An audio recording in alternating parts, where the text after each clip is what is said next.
Welcome to another IELTS essay correction. You can click on the link below this YouTube video to go to this article and read it. The purpose today is to discuss some of the mistakes, some of the serious mistakes the student has made in this question. Okay, so this question is about 5 countries: Great Britain, Australia, New Zealand, United States, and Canada, and these are the imprisonment rates. Those people who are in jail.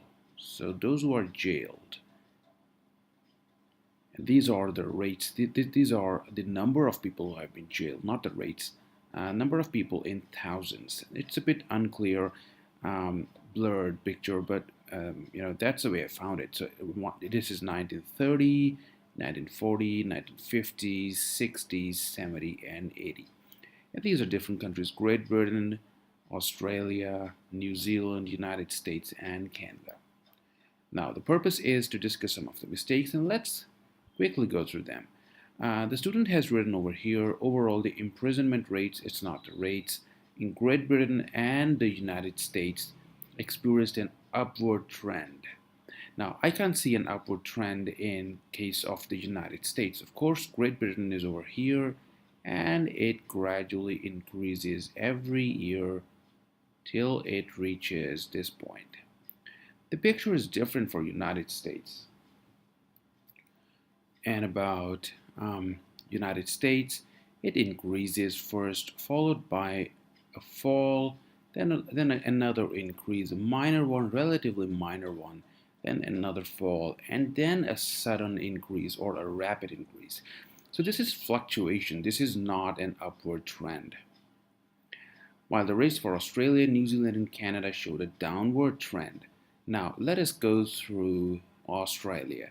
This is Australia, and it moves from here to, falls downward, stays the same, upward, then again minor increase, and then a drastic decrease. This is again a fluctuation, more of a fluctuation than an upward trend, a downward trend, I'm sorry.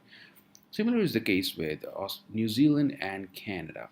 So this is misreading of data, or even if you have read the data correctly, this is and you are unable to express it clearly.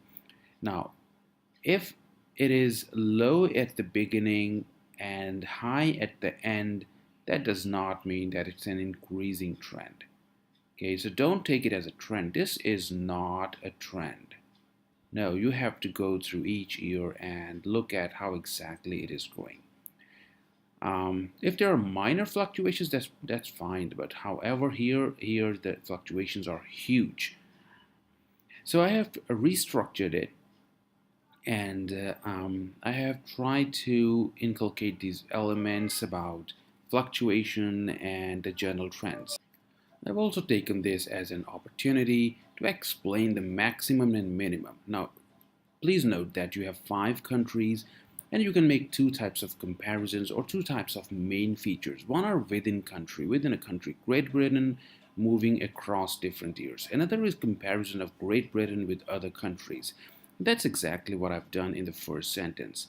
You have to do both. So Great Britain had the least number of incarcerated members during this period, and Australia had that distinction in 1980. Canada had the distinction of highest imprisonment during this period. The United States jailed most people in these years. So this is more of a maximum and minimum that somehow compares different countries, and that's sufficient for your exam. Now, in the following paragraphs, you should discuss each country individually. Let us go through it. What exactly has the student done? Well, there are a number of things that can be studied over here. I would discuss all of them. Here, for instance, here the sentences could be correct, it could be connected to create a complex sentence. However, I will stick to major issues, the more important ones. For instance, I can't see a decline in 1960. The student had written a decline in the next 3 decades for United States. And here are the 3 decades, 1, 2, 3.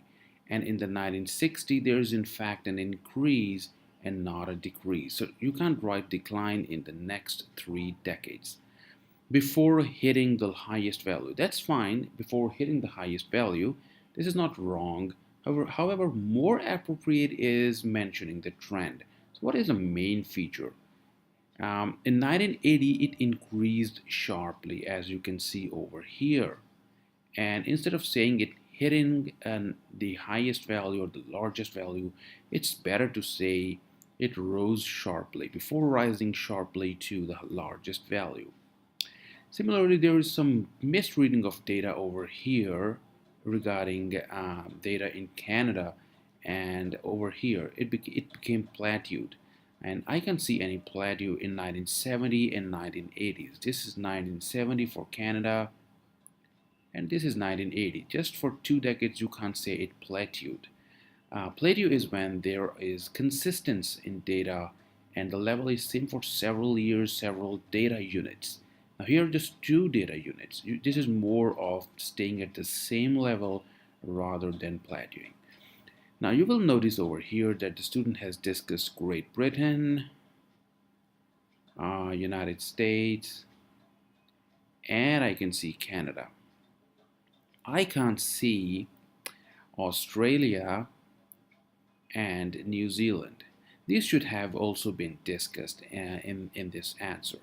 And I've posted a link to this sample answer on this page. Just go through that sample answer and you will see not only a good overall paragraph which compares different countries, but also discussion of all individual countries, Great Britain, United States, Canada, Australia, and New Zealand in adequate space. It's not too long.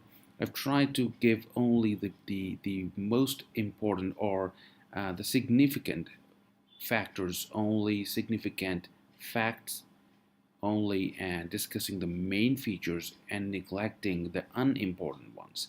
Just go through it and feel free to ask any questions. Thank you for watching this video.